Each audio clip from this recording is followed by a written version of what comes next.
தமிழக விவசாயிகள் பாதுகாப்பு சங்கத்தின் நிறுவனர் ஈசன் முருகசாமி கைது, சிறையில் அடைப்பு. ஏன், எதற்காக? 30 ஆண்டுகளில் இல்லாத வரலாறு காணாத எழுச்சி. அரசின் மீது பண்ணையாளர்களுக்கு மிகுந்த நம்பிக்கை ஏற்பட்டு முத்தரப்பு பேச்சுவார்த்தை ஏற்பாடு செய்யப்பட்டிருக்கும் இந்நிலையில் அதை சிதைக்கும் விதத்தில் நிறுவனங்கள் செயல்படுவது ஏன்? சுல்தான்பேட்டையில நேற்று 5 பேர்த்த கொண்டு போனீங்க.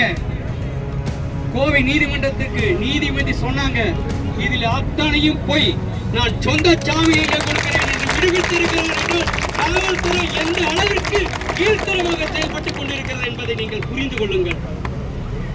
உண்மையில காவல்துறை இருந்தால் நடுநிலையோடு செயல்பட வேண்டும். அந்த நிறுவனத்துக்கே ஆதரவா இருக்கீங்களே.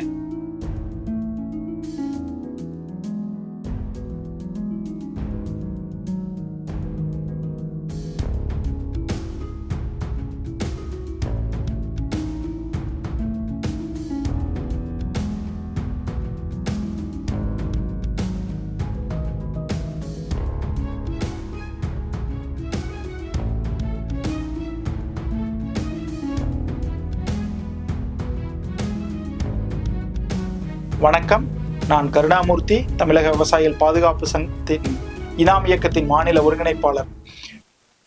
நேற்று இரவு தமிழக விவசாயிகள் பாதுகாப்பு சங்கத்தின் நிறுவனர் வழக்கறிஞர் ஈசன் முருகசாமி அவர்களும் அவரோடு நிர்வாகிகளும் விவசாயிகளும் கைது செய்யப்பட்டு சிறையில் அடைக்கப்பட்டுள்ளனர். நேற்று இரவு 10:30 மணியளவில் வழக்கறிஞர் ஈசன் முருகசாமி அவர்களை தமிழக காவல்துறை கைது செய்கிறது. அவரோடு இருந்த தலைவர் சண்முகசுந்தரம் ஐயா அவர்களையும் கைது செய்கிறது. இருவரிடமிருந்தும் அவர்களுடைய அலைபேசியும் காரும் பறிமுதல் செய்யப்பட்டு காவல்துறை கட்டுப்பாட்டுக்கு கொண்டு செல்லப்படுகிறது. குடும்ப உறுப்பினர்கள் யாருக்குமே எந்தவித தகவலும் கொடுக்கப்படவில்லை. அவர்கள் வீட்டிற்கு வருவார்கள் என்று எதிர்பார்த்து காத்திருந்தவர்கள் 11ஆயும் 12ஆயும் வீட்டுக்கு வராத போது 1 மணி அளவில் நிர்வாகிகளை தொடர்பு கொண்டு தகவல் கொடுத்த போது நிர்வாகிகள் அனைவரும் இரவு 1 மணியிலிருந்து தாராபுரம், கள்ளிவந்தயம் ஆலோசனை கூட்டம் நடந்த இடம் என்று அனைத்து இடங்களிலும் அலசி ஆராய்ந்து இறுதியிலே அவர்கள் இருக்கும் இடத்தை நிர்வாகிகள் கண்டறிந்து அங்கே சென்றுதான் அவர்களை கண்டுபிடித்தோம். ஏன் இதனை செய்கிறார்கள்? அதன் முன்தினம், கைது செய்வதற்கு முன்தினம் இரவு 8 மணி வரை இதே திருப்பூர் மாவட்ட காவல்துறையின் கட்டுப்பாட்டில்தான் தமிழக விவசாயிகள் பாதுகாப்பு சங்கத்தின் நிறுவனர், பொதுச் செயலாளர், தலைவர், நிர்வாகிகள், 1000த்திற்கும் மேற்பட்ட விவசாயிகள் என அனைவரும் பெருந்திரளாக திரண்டிருந்தனர். ஏன் பகலிலே தெல்ல தெளிவாக கைது செய்யாமல் இரவிலே மாபெரும் குற்றங்களை செய்த தீவிரவாதிகளைப் போல் கைது செய்து யாருக்கும் எந்தவித தகவலையும் கொடுக்காமல் பதட்டத்திலே வைத்து மனித உரிமை மீறலில் ஈடுபட வேண்டிய அவசியம் என்ன? இதுக்கு விடை நம்மளுக்கு தெரியணும். அப்படின்னா இப்ப நம்ம என்ன பிரச்சனையை தமிழக விவசாயிகள் பாதுகாப்பு சங்கம் முழுமையா கையில் எடுத்து செயல்பட்டுக்கிட்டு இருக்குதுங்கிறது தெரியணுங்க. தமிழக விவசாயிகள் பாதுகாப்பு சங்கம் என்பது விவசாயிகளின் நலனுக்காக பல்வேறு அணிகளை உருவாக்கி பல்வேறு கோரிக்கைகளை வைத்து தான் நம்ம இயங்கிக்கிட்டு இருக்கோம். அதுல இனாம் நிலம் ஒரு அணி, அது போல கறிக்கோழி பண்ணை என்பது ஒரு அணி. தமிழ்நாட்டுல 40,000த்திற்கும் மேற்பட்ட கறிக்கோழி பண்ணையாளர்கள் இருக்காங்க. இவர்கள் அரசு கொடுக்கும் மானியத்தை நம்பி அரசிடமிருந்து மானியம் பெற்று பண்ணை அமைத்து, வங்கிகளில் கடன் பெற்று பண்ணை அமைத்து, இன்று நிறுவனங்கள் முறையான வளர்ப்பு கூலி கொடுக்காததால் அவர்கள் பண்ணையை விட்டு வெளியே செல்வதோடு மட்டுமல்லாமல் அவர்கள் நிலத்தையும் வித்துதான் அவங்க கடனை கட்ட வேண்டிய சூழல் இருக்காங்க. இந்த மாதிரியான ஒரு சூழல்ல கறிக்கோழி பண்ணையாளர்களினுடைய கோரிக்கைகளை ஆய்வு செய்வதற்காக கடந்த 2 ஆண்டுகளாக பல்வேறு பண்ணையாளர்களை தமிழக விவசாயிகள் பாதுகாப்பு சங்கத்தின் நிறுவனர் மட்டுமல்லாது ஒரு கலந்த ஆலோசனை குழு, 20-30 நபர்கள் கொண்ட ஒரு குழு பல்வேறு பண்ணையாளர்களை தொடர்பு கொண்டு அவர்கள் கொடுக்கும் தகவல்களின் அடிப்படையில் என்னென்ன பிரச்சனை இருக்குதுங்கிறதன் அடிப்படையில ஒரு கோரிக்கையை வடிவமைச்சு இன்னைக்கு கறிக்கோழி பண்ணை அணியை உருவாக்கி அதை மையப்படுத்தி இங்க கறிக்கோழி பண்ணை விவசாயிகளுக்கான பிரச்சனைகள் என்ன என்பதை எல்லாம் களைந்து எடுப்பதற்காக ஒரு கோரிக்கையை முன்வைத்து ஒரு போராட்டத்தை முன்னெடுத்து செல்கிறோம். கடந்த 6 மாதங்களாக மிக தீவிரமாக இந்த போராட்டத்தை முன்னெடுத்து செல்கிறோம். நம்ம கோரிக்கையை வடிவமைச்சதும் மக்கள்கிட்ட இருந்து வர்ற இன்புட்ல அந்த கோரிக்கையை எப்போதுமே திருத்தி அமைச்சு, மாற்றி அமைச்சு, எது நியாயமா இருக்குமோ, மக்களுக்கு நியாயமா இருக்குமோ, நிறுவனங்களுக்கு நியாயமா இருக்குமோ அதை வச்சுதான் நம்ம எடுத்துட்டு போயிட்டு இருக்கோம்.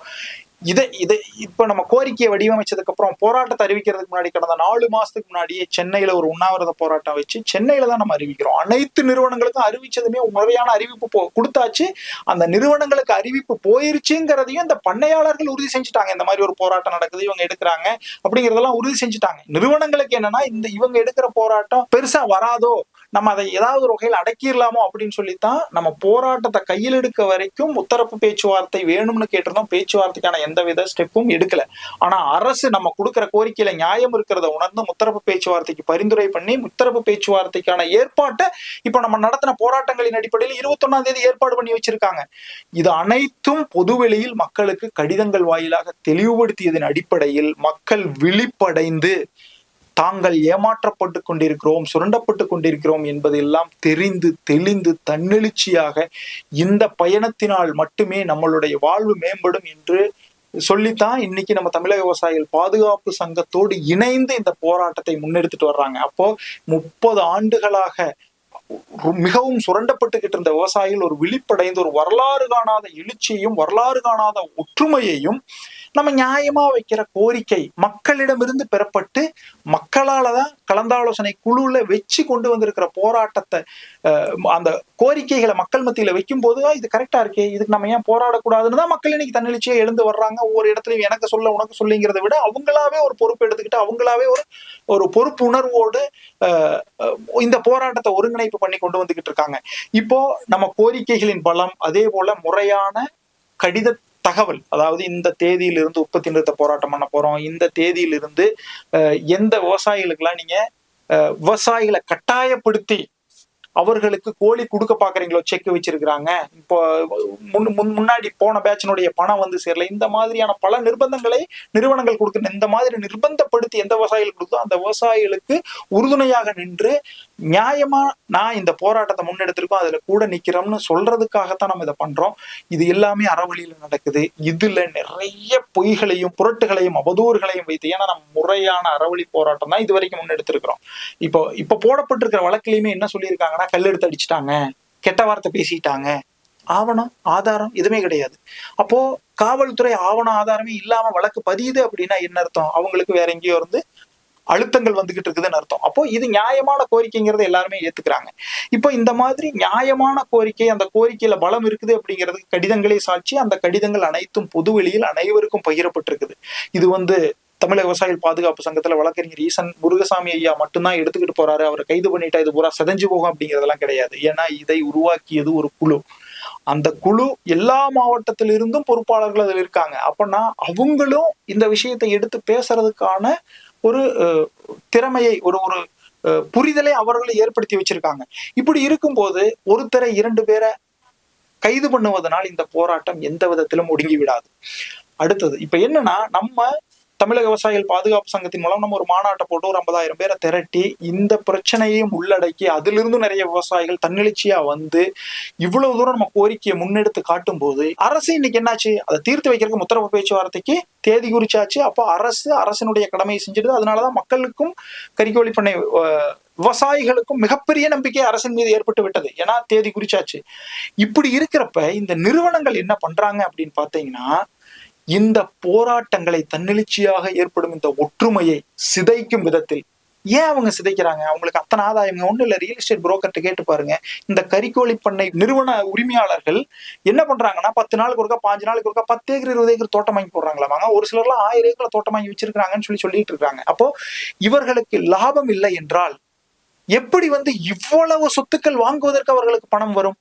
யாராவது ஒரு சின்ன கார்ல வர்றாங்களா பாருங்க, கிடையாது. ஏன் அப்படின்னா அந்த அளவுக்கு விவசாயிகளை கட்டுப்பாட்டில் வைத்து, உங்களுக்கு குஞ்சுட மாட்டோம், அது பண்ண மாட்டோம், இது பண்ண மாட்டோம், கட்டுப்பாட்டில் வைத்து வளர்ப்பு கூலியை ஏறுவதற்கே விடாமல் விவசாயிகளை சுரண்டி கொண்டிருக்கிறார்கள். அப்போ விவசாயிகளை சுரண்டிக்கிட்டு இருக்கும் போது விவசாயிகளே நீங்கள் சுரண்டப்படுகிறீர்கள். ஒன்றிலிருந்து நம்ம ஒற்றுமையா நின்னோம்னா மட்டும்தான் நம்மளுடைய நியாயமான வளர்ப்பு கூலி. நாங்கள் நிறுவனங்களுக்கு எதிரானவர்கள் அல்ல. ஏன்னா நிறுவனங்கள் எல்லாமே எங்களை போன்ற எளிய வீட்டுல இருந்தவங்க தான் இன்னைக்கு பெரிய நிறுவன முதலாளிகளாக உட்கார்ந்துகிட்டு இருக்காங்க.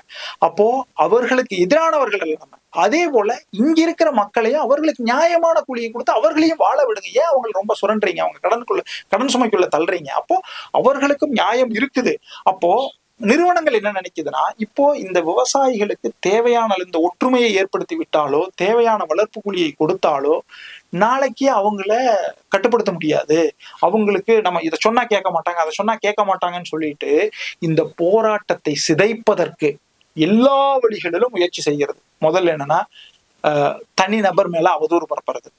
இல்ல போராட்டத்துல முன்னாடி நிக்கிறவங்க மேல அவதூறு பரப்புறது. அந்த அவதூறு உண்மையா இல்லையான்னு மக்கள் நீங்களே நேரடியா வந்து பாக்குறீங்க. ஒண்ணு. ரெண்டாவது, இப்போ போலி சங்கங்களின் மூலியமாக இந்த நிறுவனங்களே இந்த சங்கங்களை உருவாக்கி அந்த சங்கங்கள்ல இருக்கிறவங்களுக்கு தேவையான கவனிப்பை கொடுத்து இப்ப என்ன பண்ணிருக்காங்கன்னா, நம்ம வந்து 2 தினங்களுக்கு முன்பு சென்னையில கால்நடைத்துறை அலுவலகத்துல ஆணையர்கிட்ட நம்ம போய் பேசும்போது அவர் என்ன சொல்றாருன்னா, நீங்க வந்து 20 ரூபா வேணும்னு சொல்லி கோரிக்கை வச்சிருக்கீங்க, இன்னொரு சங்கம் வந்து 6,000 ரூபாயே எனக்கு போதுமான அளவு இருக்குது, வேணா குறைச்சிக்கங்கன்னு சொல்லி பெட்டிஷன் கொடுக்குறாங்க. இப்ப அவங்க பெட்டிஷனை வச்சுக்கிட்டு நான் இதை க்ளோஸ் பண்ணிக்கலாமா அப்படின்னு கேக்குறாங்க. அப்போ இந்த நபர்களை எல்லாம் உருவாக்குவது யாராவது உங்களுக்கே தெரியும். அப்போ இந்த மாதிரி இதுக்கு மேல என்னன்னாங்க, நம்ம இதே உடுமலையில ஆர்டிஓ தலைமையில ஒரு அமைதி பேச்சுவார்த்தை நடக்குது. அந்த அமைதி பேச்சுவார்த்தையில கம்பெனிக்காரங்களே என்ன சவால் விடுறாங்கன்னா, முத்தரப்பு பேச்சுவார்த்தையில எங்களுக்கு நாங்க 4 சங்கத்தை உருவாக்கி வச்சிருக்கோம், அந்த சங்கத்தை உள்ள கொண்டாந்து விட்டு நாங்க என்ன பண்றோம் பாக்குறீங்களா அப்படின்னு ஒரு சவாலை விடுறாங்க. அப்போ விவசாயிகள் அனைவரும் ஒற்றுமையாக ஒரு அணியில் திரண்டிருக்கும் போது இந்த சங்கங்களை எல்லாம் விவசாயிகள் இனம் கண்டு அந்த கருப்பாடுகளை கண்டறிந்து அவர்களை எல்லாம் ஒதுக்கும் போது இந்த பிரச்சனையை தீர்ப்பதற்கு முத்தரப்பு பேச்சுவார்த்தை தான் ஒரே வழி என்ற ஒரு நிலைக்கு வரும்போது நிறுவனங்கள் அடக்குமுறையை கையாண்டு போராடுபவர்களையும் போராடும் மக்களையும் முன்னின்று போராடுபவர்களையும் சிறையில் அடைத்து விட்டால், பின்னடைவை ஏற்படுத்தினால் இந்த போராட்டம் சிதைந்து விடும் என்று எண்ணி இந்த வேலைகளை செய்து கொண்டிருக்கிறார்கள். அதுவும் பொங்கல் விடுமுறை தினங்களில் விவசாய வீட்டில் பொங்கல் வைப்பதற்கு பதிலாக விவசாய வீட்டில் பொங்கலே வைப்பதற்கு இல்லாத ஒரு சூழலை உருவாக்கி கொண்டிருக்கிறார்கள். இது ஏன் ஏற்படுத்துறாங்க அப்படின்னா, நம்ம ஒற்றுமையா நம்ம கேட்க ஆரம்பிச்சிட்டோம்னா நம்ம கோரிக்கை பலமா ஒழிச்சு நம்ம அந்த கோரிக்கை நியாயமான கோரிக்கை தான், நம்ம அநியாயத்தை எல்லாம் யாரும் கேட்கலைங்க. நிறுவனங்களுக்கு என்ன பாதிப்புங்க? விற்பனை விலையை அவங்க தான் முடிவு பண்றாங்க. எஃப்சிஆர்ங்கிற பேர்ல வளர்ப்பு கூலியும் அவங்க தான் முடிவு பண்றாங்க. விற்பனை விலை மறுக்க 2 ரூபா 4 ரூபா சேர்த்து இன்னைக்கு 170 ரூபா 180 ரூபாய்க்கு விற்பனை விலை வச்சிருக்காங்க. 110 ரூபா 90 ரூபாய்க்கு இருந்தது. யார் முடிவு பண்றாங்க? அரசு முடிவு பண்ணதுங்களா? கிடையாது. அரசு முடிவு பண்ணதுன்னா நம்ம உத்தர பேச்சுவார்த்தை வேண்டியது இல்லை, நிறுவனங்கள் தான் முடிவு பண்ணுது. அதே நிறுவனங்கள் தான் முடிவு பண்ணுது. அப்படின்னா விவசாயிகளுக்கு தாராளமாக வளர்ப்பு கூலியை கொடுக்கலாம். இன்னொரு உதாரணம் சொல்றேன். நம்ம போராட்டம் ஆரம்பிக்கிற அன்னைக்கு ஒரு சிலர் குஞ்சிறக்காதவங்களுக்கு என்னன்னா 3 ரூபா வரைக்கும் கொடுக்குறோம் குஞ்சிறக்குங்கன்னு சொல்லிட்டாங்க. எப்போ 1ஆம் தேதி 2ஆம் தேதியில அப்பவும் விவசாயிகள் இறக்கல, ஒரு சிலர் இறக்குறாங்கன்னு வைங்க. இன்னும் ஒரு சில இடங்கள்ல இருந்து வர ரிப்போர்ட் என்னன்னாங்க, நாங்க 20 ரூபாயே கொடுக்குறோம், நீங்க வளர்த்துருங்க அப்படின்னு சொல்லி ரிப்போர்ட் வந்துகிட்டு இருக்குது நம்மளுக்கு. அப்ப 20 ரூபா கம்பெனிகளால நிச்சயமாக கொடுக்க முடியும், இதுல மாற்றுக்கருத்தே கிடையாது. கொடுக்க மனமில்லை. அவர்களுக்கு மனதை வர வைக்க வேண்டும் என்றால் நம்மளுடைய ஒற்றுமை மட்டுமே. இப்பொழுது தமிழக விவசாயிகள் பாதுகாப்பு சங்கம் அவர்களால் களத்தில் எவ்வளவு தூரம் மக்களை ஒருங்கிணைக்க முடியுமோ, களத்தில் பயணப்பட முடியுமோ நின்று கொண்டிருக்கிறோம், நிச்சயம் நிற்போம். ஆனால் இந்த போராட்டம் வெற்றி பெற வேண்டுமானால் பண்ணையாளர்களே உங்களால் மட்டுமே முடியும். ஏன் அப்படின்னா சங்கம்ங்கிறது சங்கமம், பிரச்சனை நியாயமான கோரிக்கைக்காக ஒன்றிணையும் மக்களின் சங்கமம். கறிக்கோழி பண்ணை விவசாயிகள் மட்டும்தான் வருவாங்கன்னு கிடையாதுங்க. ஒவ்வொரு கோரிக்கை இருக்கிற எல்லாருமே வருவாங்க, எல்லாரும் எல்லாத்துக்கும் உதவி பண்ணுவாங்க. அதனாலதான் இன்னைக்கு பாத்தீங்கன்னா இந்த போராட்டம் பிரச்சனையில தீவிரமா முன்னெடுத்துட்டு போறது சங்க நிர்வாகிகள் தான். கறிக்கோழி பண்ணையாளர்கள் எவ்வளவு பேர் கைதாயிருக்கிறாங்க, சங்க நிர்வாகிகள் எவ்வளவு பேர் கைதாயிருக்கிறாங்கன்னு பாருங்க. சங்கத்தினுடைய தலைமையில் இருக்கக்கூடிய நிறுவனர் வழக்கறிஞர் ஈசன் முருகசாமி ஐயாவே கைது. அப்போ என்னன்னா இந்த போராட்டத்தில் சமரசமின்றி நாங்கள் தமிழக விவசாயிகள் பாதுகாப்பு சங்கத்தின் சார்பில் நம் மக்களுக்காக நிற்போம் என்பதில் எந்தவித மாற்று கருத்தும் கிடையாது. அதே போல் பண்ணையாளர்களான நீங்கள் நிற்பீர்களா? உங்களால் மட்டுமே இந்த போராட்டத்தை வெற்றியடைய வைக்க முடியும். யாருக்கான வெற்றி? தமிழக விவசாயிகள் பாதுகாப்பு சங்கத்துக்கு இதுல என்ன ஆதாயம் கிடைக்க போகுது? எதுவுமே கிடையாது. நாங்க ஆதாயத்துக்காக கிடையாது. மக்கள் நல்லா இருந்தாங்கன்னா எங்களுக்கு சந்தோஷம். அதற்காகத்தான் நாங்கள் அனைவரும் பாடுபட்டு கொண்டிருக்கிறோம். அப்போ மக்கள் அனைவரும் என்ன பண்ணணும்? எல்லாம் ஒன்றிணைச்சு வந்து யாரும் இனிமே குஞ்சிறக்க கூடாது. நம்ம பண்ணையில நம்ம குஞ்சிறக்க மாட்டோம். நீங்க முத்திர பேச்சுவார்த்தை வச்சிருக்கீங்க, முறையா நியாயமா பேசி முடிங்க. பேசி முடிச்சதுக்கு அப்புறம் குஞ்சிறக்கிறோம். என்ன இன்னைக்கு 14ஆச்சு தேதிங்க, இன்னும் 7 நாள் தானே இருக்குது. 7 நாள் குஞ்சிறக்காம இருக்கும்போது என்ன பிரச்சனை? ஒன்னும் பிரச்சனை கிடையாது. அடுத்த வாரம் புதன்கிழமை வரைக்கும் தான். குஞ்சிறக்காம நீங்க 100% குஞ்சிறக்காம இருந்தீங்கன்னா நிச்சயம் நாம் நினைத்ததை அடைவோம். 18 ரூபா வரைக்குமே ஒரு சில கம்பெனிகள் வருவதற்கு தயாராக இருப்பதாகத்தான் நம்ம கம்பெனிகளிடமிருந்து வருகிற தகவல்கள் சொல்லுகின்றன.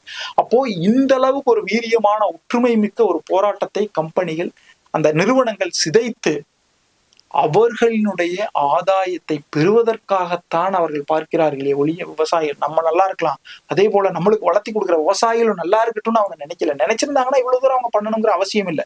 அப்போ இந்த போராட்டத்தை முன்னெடுத்து அனைவரும் ஒற்றுமையாக இருந்து உங்கள் பண்ணைகளில் குஞ்சுகளே இறக்காமல், ஒரு சில பண்ணையாளர்கள் இன்னும் ஒரு சில ஐடியா எல்லாம் பண்றாங்க. என்ன பண்றாங்கன்னா, அவங்க வந்து இப்ப பண்ணையில குஞ்சு இறக்கி 20 நாள் 25 நாள் ஆகுது.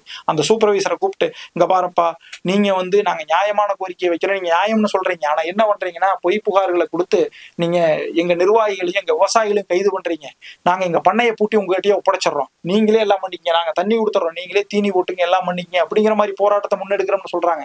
அது அவர்களுடைய தனிப்பட்ட விருப்பம். ஏன்னா அது அவர்கள் அந்த வழியில எதிர்ப்பை காட்டுறதுக்கு விரும்புறாங்க. அப்படி காட்ட விரும்புறவங்க காட்டட்டும். ஆனா நம்ம என்னன்னா, அனைவரும் குஞ்சு இறக்காமல் நம் போராட்டத்தை தொடர்வோமேனால், ஒற்றுமையை தொடர்வோமேயானால் நிச்சயம் வெற்றி பெறுவோம். இந்த வெற்றி முழுக்க முழுக்க பண்ணையாளர்களான உங்கள் கையில் உள்ளது. முழுக்க முழுக்க அனைவரும் ஒற்றுமையாக இருப்போம். இதுல என்ன பண்ணணும்னா, ஒன்றிய வாரியா பக்கத்துல இருக்கிற பண்ணையில இருந்து எல்லாருக்கிட்டையும் போய் பேசுங்க. இங்க வரப்பா, இந்த போராட்டம் இன்னைக்கு தான் வந்திருக்கோம். ஏன் நம்ம பேச சொல்றோம்னா, இன்னைக்கு ஒருவேளை இந்த போராட்டத்துல நம்ம வெற்றி அடையாம போய் சூழ்ச்சியில வீழ்ந்துட்டோம் அப்படின்னா எந்த காலத்திலும் நம்மளால் கூலி உயர்வை பெறவே முடியாது, நியாயமான கூலி உயர்வை பெறவே முடியாது. ஏன்னா இன்னைக்கு இவ்வளவு பலமா, இவ்வளவு ஒற்றுமையா, இவ்வளவு பல்வேறு அணிகள் இருந்து கறிக்கோழி பண்ணையை தாண்டி ஏனைய விவசாயிகளும் ஆதரவு கரம் கொடுக்கும் போது, மற்ற பல்வேறு அரசியல் கட்சிகள் ஆதரவு கரம் கொடுக்கும் போது நம்மால் இதை வென்றெடுக்க முடியவில்லை என்றால் என்று வென்றெடுக்க முடியும்? நம்ம இல்லைன்னா பண்ணையை விட்டுட்டு போற ஒரு சூழல்ல தான் நம்ம வரும். பண்ணையை விட்டுட்டு போகும்போது சொத்தையை விட்டுட்டு போற ஒரு சூழல் தான் வரும். அதுதான் பெருநிறுவனங்கள் விருப்பப்படுகின்றன. அவங்க நிறைய ஏகப்பட்ட பல இடங்கள்ல சொத்துக்களை வாங்கி குவிச்சுக்கிட்டு இருக்கேன். ஆகவே பண்ணையாளர்களே, விவசாயிகளே, சிந்தியுங்கள். இந்த போராட்டத்தில் இந்த அடக்குமுறைகளை தாண்டி நாம் வெற்றியடைய வேண்டுமானால் நாம் அனைவரும் ஒன்றிணைந்து உற்பத்தி நிறுத்த போராட்டத்தை முழுமையாக கடைபிடித்தால் நிச்சயம் நாம் வெற்றியடைவோம் என்பதை தெரிவித்துக் கொண்டு, இந்த ஏற்பட்டிருக்கும் பின்னடைவில் இருந்து தமிழக விவசாயிகள் பாதுகாப்பு சங்கமும் அனைவரும் வீறு கொண்டு எழுந்து இந்த போராட்டத்தை மட்டுமல்லாமல் விவசாயிகளின் நியாயமான கோரிக்கைகள் அனைத்தையுமே வென்றெடுப்போம் என கூறிக்கொண்டு வணக்கம்.